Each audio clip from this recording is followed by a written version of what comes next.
Jason Marshall Jr. is the Florida Gator that has the absolute most to prove in 2024. We're going to talk about that here on Locked On Gators. You are Locked On Gators, your daily podcast on the Florida Gators. Part of the Locked On Podcast Network, your team every day.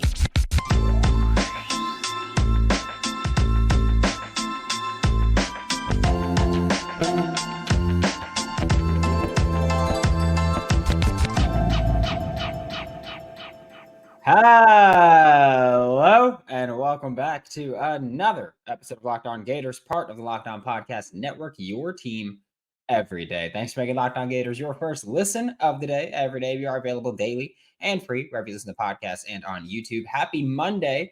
I am Brandon Olsen. Find me on Twitter at WNS_Brandon. Find all my written work with Giants Country and NFL 33. These days, every new potential hire can feel like a high-stakes wager for your small business, and that's why LinkedIn Jobs helps you find the right people for your team faster and for free. Post your job for free at linkedin.com/lockedoncollege. Terms and conditions do apply. And like I said, Jason Marshall Jr. is the Florida Gator that has the absolute most to prove in 2024.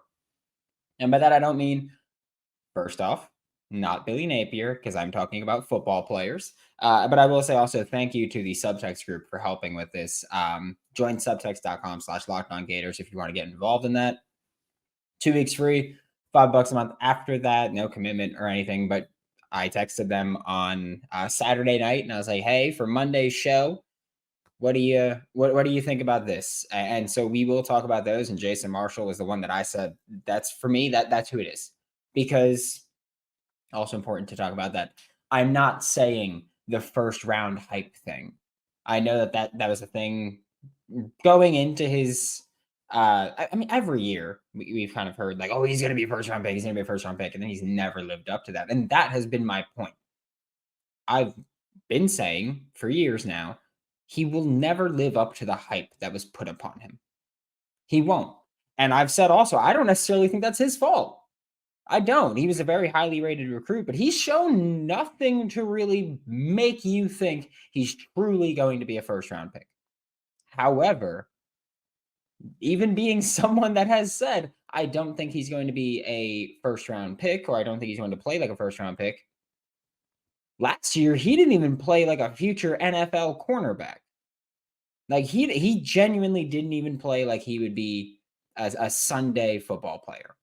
Unless you're talking about like the UFL. It wasn't good. And he wasn't good. Just simply put, he's been relatively underwhelming pretty much since he stepped on campus. That's just what he's been doing. And that's what kind of how you have to describe him. Like you look at 2021.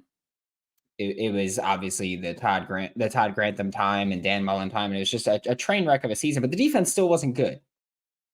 And I will also say, for so many people that just go, "Oh, well, he needs to play man coverage, and then he's a beast in man. You gotta let him play man, and then he gets his confidence, and then he can mess around with zone, and then moving him around." Todd Grantham played a lot of man coverage. Jason Marshall wasn't great. He was better, but he wasn't great. 2022 comes around and it's Patrick Toney, and we go, okay, well, he's going to be playing a bit more zone, but he's still going to be working deep, and they're going to have man match principles and quarters, and he still wasn't good. And then 2023 comes around and it's Austin Armstrong, and guess what? Still not good, and worse. Honestly, like the productivity of receivers against Jason Marshall last year was ridiculous. 24.2 yards per catch allowed is the second highest amongst Power 5 starting cornerbacks in 2023. Like, that's ridiculous. And it wasn't even like, oh, he allowed 5 catches, and it was just a lot of yardage on those 5 catches. It was also something like 11 yards per target, which is unacceptable. Like, that's disgustingly bad. So he was just absolutely awful last season. And it was kind of weird because you see guys oftentimes start the year strong, and then they kind of have a bad performance and it carries over, because a lot of playing cornerback is confidence. If you go into a play or if you go into a game, you're like, this dude's probably going to eat me alive. You're going to have a bad game. Like, you're talking yourself into playing a bad game. Jason Marshall started the year poorly. continued through the middle of the year poorly, and then got a little bit better and kind of he was still average-ish, but he did get better as the year went on. So we could say, hey, maybe this was him finally kind of adjusting to the defense, finally kind of adjusting to the system and the scheme and learning how to play. And so maybe another year back will help him genuinely. He's still got the athletic ability. He needs to really lock in the mental part of playing cornerback. And he's also got to learn to turn his head in coverage. Like, he had a couple of decent performances.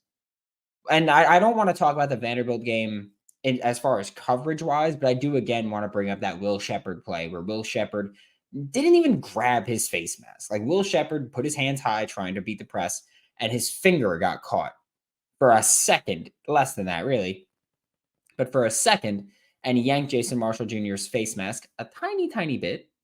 And Jason Marshall just immediately started crying for the flag and just desperately hoping for that, and then stopped running completely. And that was just, it was one of the worst performances I've ever seen or the worst effort plays I've ever seen of him, just watching it happen after that. Like when he knew he wasn't getting the flag, everything.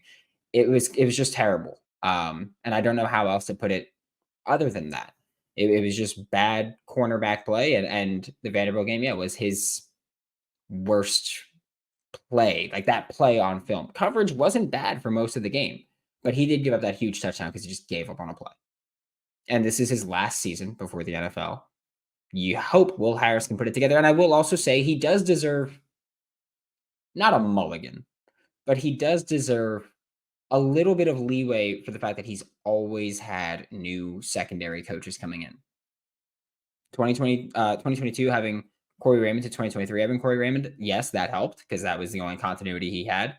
But he's always had new secondary coaches coming in, new coaches telling him how to play different techniques, how to do things different ways. And it could throw a wrench into your plan and into your development. But he also just mentally hasn't looked that way. He hasn't looked like a guy where you go, oh, he could be a first round pick, or he's going to be a first round pick.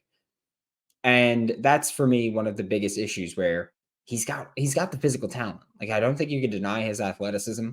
I don't think you can deny anything like that, his length, but just mentally, he doesn't play like a good cornerback that's going to be playing in the NFL. And that's worrisome for a guy who's now a multi-year starter in different defensive systems and different defensive schemes. So it's not even like he was just playing in a bad fit. It's not like he's someone who's built to play cover 2 and he's playing a whole bunch of different coverages. Like, it was just it's been bad film in different systems, and that's the worrisome part. So for me, he's coming back when I think a lot of people thought he would leave. I thought he was gone too. I didn't know if it was for the NFL or the NFL draft, or if it was for the NFL or the transfer portal.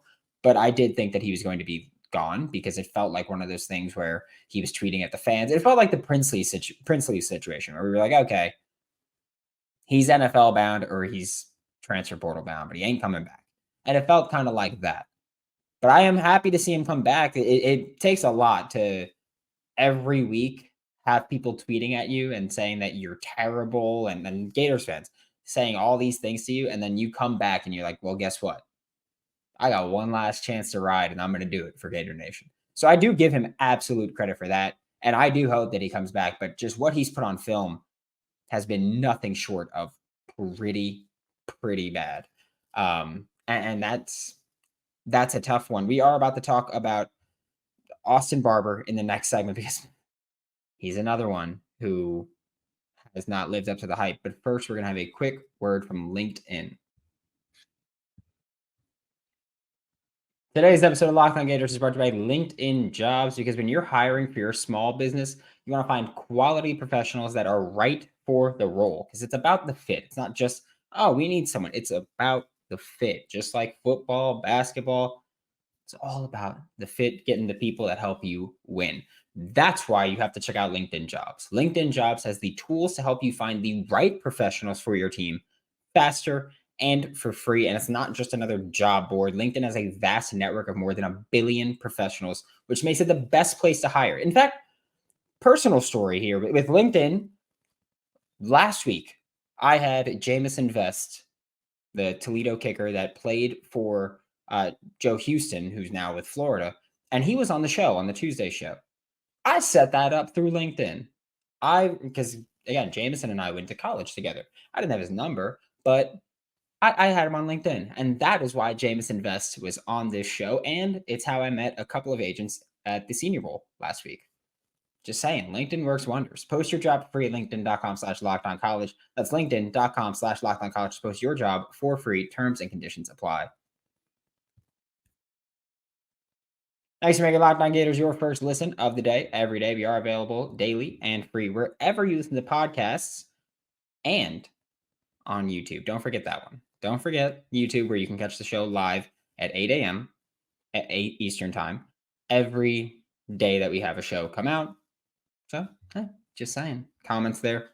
Pretty fun. Kind of mean sometimes, but pretty fun. The next player that we're talking about is Austin Barber. And Austin Barber's had an interesting timeline with the Florida Gators, because you look at 2022 was kind of where he not broke out, because I don't think he ever really had a breakout. It's where he became more popular with fans and sure actually got playing time, but he never had a breakout moment or a breakout game where you go, oh, he's here. Because Florida had Richard Garage and Michael Tarquin, and they were battling injuries, and Austin Barber was coming in as a rotational player and playing pretty well. He was playing pretty well. The huge majority of his snaps were at right tackle. And we were going into 2023 thinking, oh man, like if he just takes another step, you're looking at a really good tackle that's probably going to go to the NFL. And he's got the athleticism to do it. Like, that's not a huge question mark about his potential, similar to how we talk about Jason Marshall. We go, he's got the athletic ability, he's got the size, he's got the length, but will he put it together? And 2022 was, again, a rotational year for Austin Barber, but a good year, no doubt about it. 2023 comes around and he goes full-time to left tackle and never really found his footing. He had a lot of bad games, I want to say. I think he did a great job against Kentucky. I think that was a very good game for him. But then you look at, I think one of his worst games was probably, was it Georgia? I think, where he just got bullied into the backfield like a few times. And I get it, it's Georgia. Like they're really good up front. But it just felt like he was just completely out of his weight class in that game. And that's not a thing you want from your starting left tackle at the SEC level in a rivalry game. That's just not what you're looking for. And he's another one who I thought would leave, because I think that when you set unrealistic expectations for guys and then they don't work out, you're looking at someone and they're getting tweeted at and it's just a mess. I think you look at a risk of people going, all right, like I don't want to be here then if when I struggle, I'm just going to get tweeted at. But 2024 is an interesting situation for Austin Barber, because Florida went out, they added Devin Manuel from Arkansas. Florida went out, they added Brandon Crenshaw Dixon from San Diego State. And now you're in a spot where Austin Barber either gets year number 2 at left tackle, which I don't think is the I don't think is the case. I don't think is the best case scenario, we'll say, because I strictly simply don't think he's a left tackle at the NFL level. And I don't think, like, if you can't play it in college, or if you're struggling in college, you're probably not going to play it in the NFL. Or we see him move back to right tackle. And again, both options can work out. I think that right tackle is way more likely to work out for him. And I think that the coaching staff has to take not responsibility for that, but accountability there, where it's your job to put players in the best position to succeed. And for Austin Barber, that's probably at right tackle. So I feel like you should play him at right tackle. That's probably where he's going to play in the NFL. You tried him at left tackle. You gave him the opportunity to play left tackle, which is the more valuable position, although they're both incredibly valuable nowadays. And it just hasn't worked out. So you put him back at right tackle, where he had his best film, and you give him an opportunity to show NFL teams like, hey, I'm not a bad tackle. I'm just not a left tackle, which is good enough to get him in the NFL. There's plenty of guys who we look at when they're coming out of the draft. Again, my start in media was covering the NFL draft. There's plenty of guys that we look at and we go, they probably can't play left tackle, However, they could play right tackle, or some guys go to guard, which I will say is why Damian George is not on this list. Not that I think not that I'm saying he's going to guard definitively. Don't think he's going to left tackle. And I don't think of him as a starter until I'm told otherwise. I think of it as Brandon Crenshaw Dixon at one spot and Austin Barber at the other, which is also important because Brandon Crenshaw Dixon has started at both tackle spots throughout his career. So if you're the coaching staff and you go, we want to keep Austin Barber at left tackle, like you can do that. And Brandon Crenshaw Dixon can play right tackle. If you think that, hey, Austin Barber, you tried left tackle, it didn't work out for you, let's move you to right tackle, you can do that as well. But the fact remains that in 2023, Austin Barber allowed the second most pressures by any Florida Gators offensive lineman. Because again, Florida offensive lineman allowed a lot of pressures in 2023.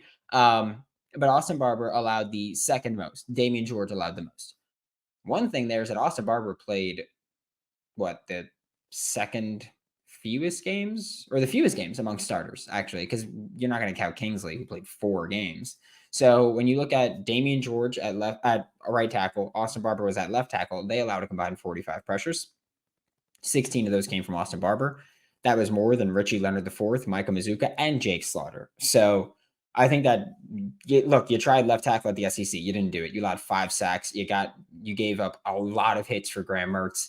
And the run game didn't even get going on that side, on either side, really. So I think that I don't think you can go into 2024 and think that the approach should be Austin Barber. I think you can give it a shot in the spring, but I don't go into the season and I go, oh yeah, we're just gonna run it back at left tackle. Because he looked bad there, and teams are going to attack him, and that's Graham Mertz's blind side. So you hope that at least if he's at right tackle, he put up better film there previously. And it's at least a side where Graham Mertz can identify things, and also they played Hayden Hansen more on the right side, where Hayden can help pass block, because that was the thing he did a ton of in 2023. I do think that Austin Barber does still have NFL potential. Like, you look at the athleticism. He had one good year when he was rotational and one really bad year when he was a starter, which you could also just chalk up to, hey, it's his first year as a starter.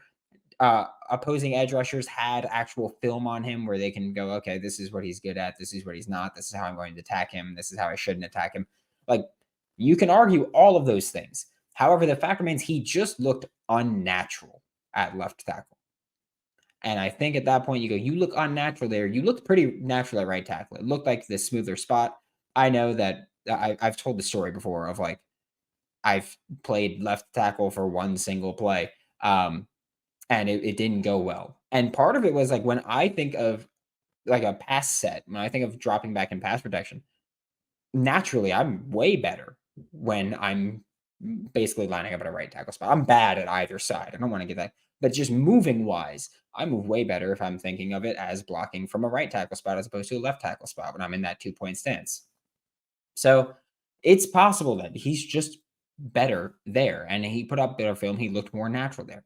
He has a lot to prove, though, regardless, because it went from you're going to get one good year of Austin Barber and then he's going to go to the NFL to that was group of 5 tape that he put out. It was just consistently bad. It didn't matter if you were attacking him with speed or power. You were getting by him if you were an edge rusher against him. And it was consistent. You can look at, and I know I've been very critical of Kingsley Eguakun throughout his career. I think it's all fair criticism as well. But you look at who he struggled against, it was most of or where he had his really bad games. It was Georgia. And you understand that. You're like, oh, they're menaces at every spot. But he looked bad against Georgia, and he looked bad against Arkansas, and he looked bad against LSU, and he looked bad against Kentucky. And it was just a string of just bad performances against every good team.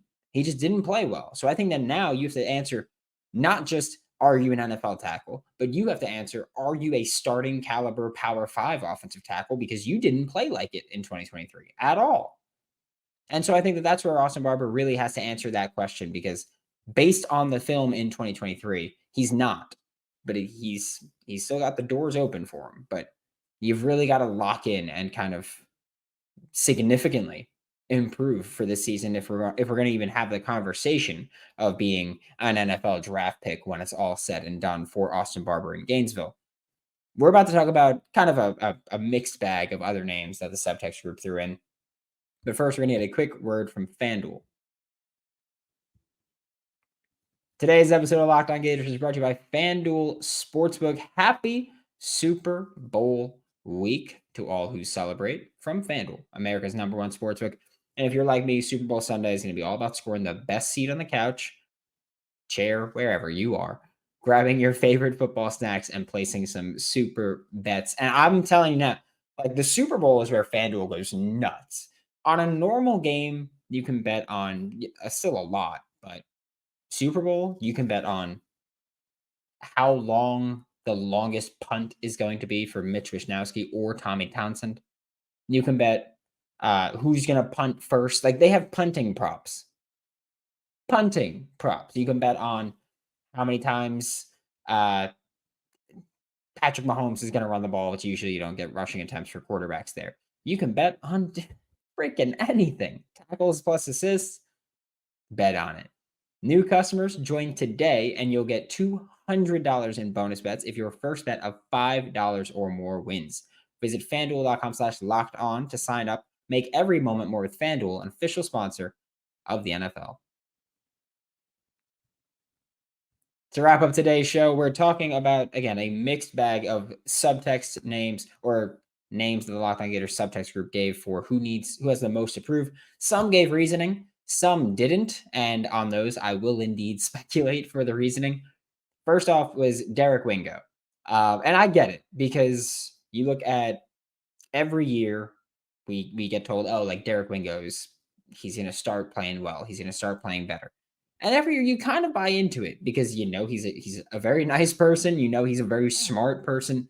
And you go, you're playing linebacker, which is where if you're smart enough, if you have a high football IQ, you have good football instincts, you can succeed there without being the most athletic guy. You can play that Sam linebacker spot, that strong side linebacker spot.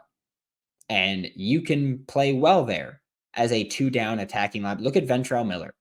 Ventrell Miller did not have elite measurables. Ventrell Miller did not have the just like the straight speed. He wasn't an athletic freak. He wasn't a tall person. He wasn't insanely long. He wasn't Anthony Barr or anything like that. But damn good football player and was a complete game changer on this defense.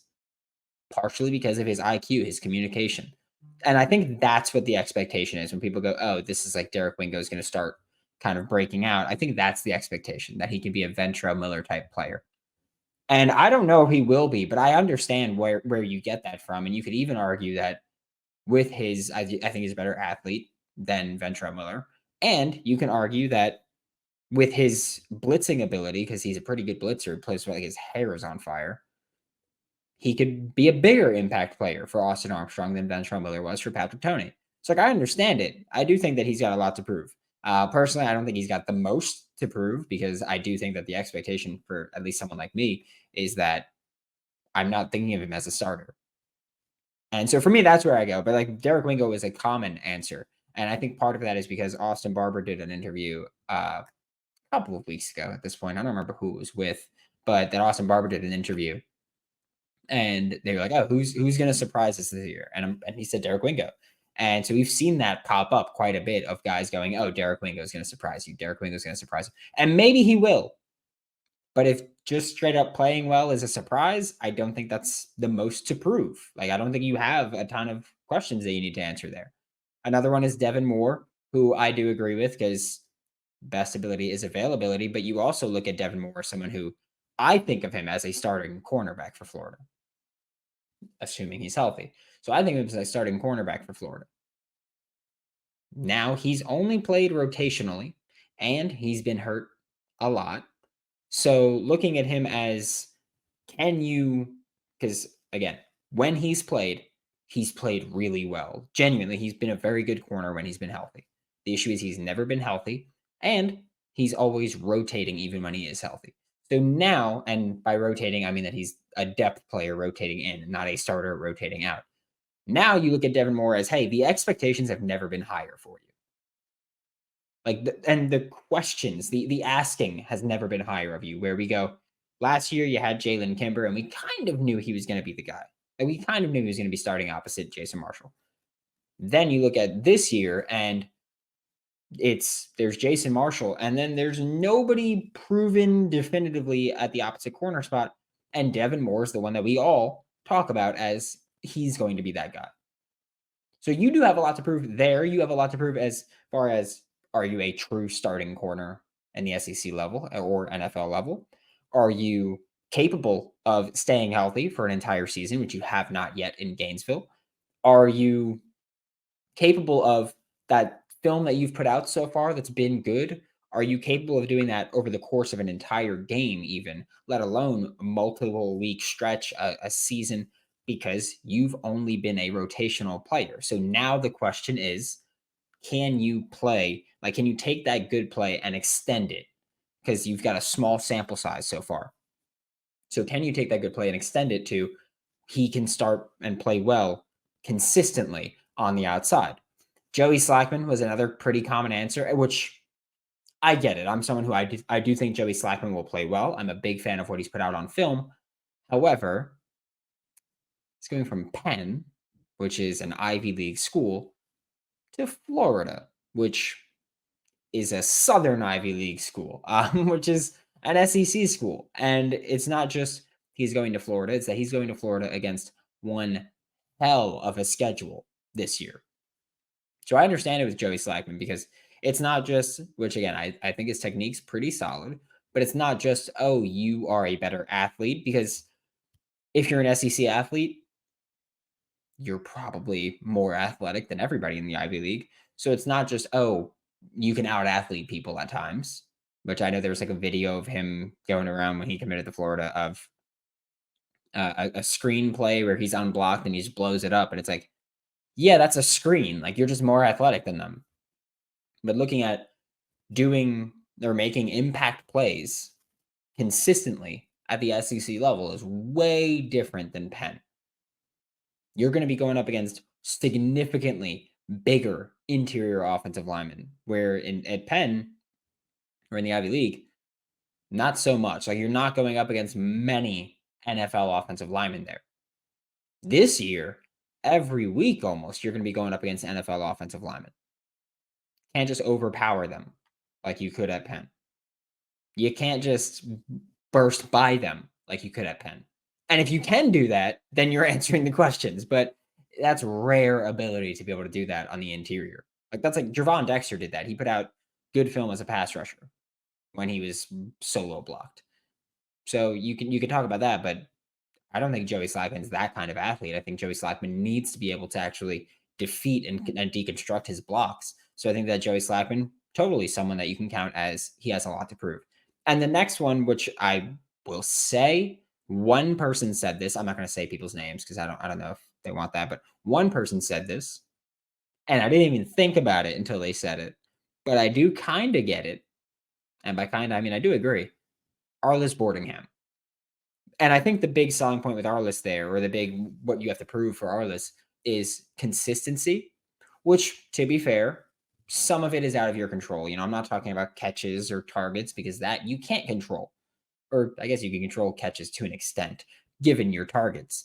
But there were games where he was uninvolved, and you can talk about that being Billy Napier's fault. You could talk about that being whoever's fault, but fact remains that at least partially on Arliss to get open and be trusted by Graham Mertz and be available there, where, yeah, we saw a couple of drops from Arliss this year. Not really. There was one I don't want to fault him for. I think PFF does fault him for it, but it's South Carolina, was it? Or Missouri? It was Missouri, where it hits his hand and then gets picked off. The Kentucky one, I can fault him for it. I think it was a bad ball, bad decision to throw, but he also should have caught it.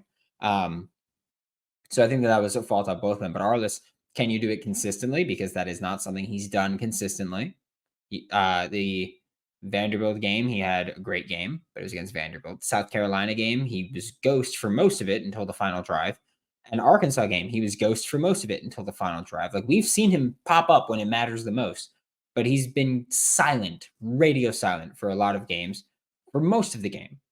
And I think his blocking ability is bad. Just straight up. I've said this before. I think that he's more of like a Travis Kelce big slot type than he is anything else, because he is not a good blocker right now. Just bad. And I don't mean just against defensive ends and defensive linemen, even against linebackers and safeties. He is not a good blocker right now. He's a lot of work to do there. But that was also always expected because he was a wide receiver coming over from high school. So I understand that, but I do think he has a lot to prove as far as where the hype is at, to what he's actually put on film. I don't think he's lived up to it to this point. But again, he was a redshirt freshman. So this is the year for him to kind of prove it. Thanks for making Locked On Gators your first listen of the day. Every day, we are available daily and free reviews in the podcast. We'll be back tomorrow to talk more Florida Gators football. For Locked On Gators, I'm Brandon Olsen. Don't forget to follow me on Twitter at WNS_Brandon. Find all my written work with Giants Country NFL 33, and I will see you all tomorrow.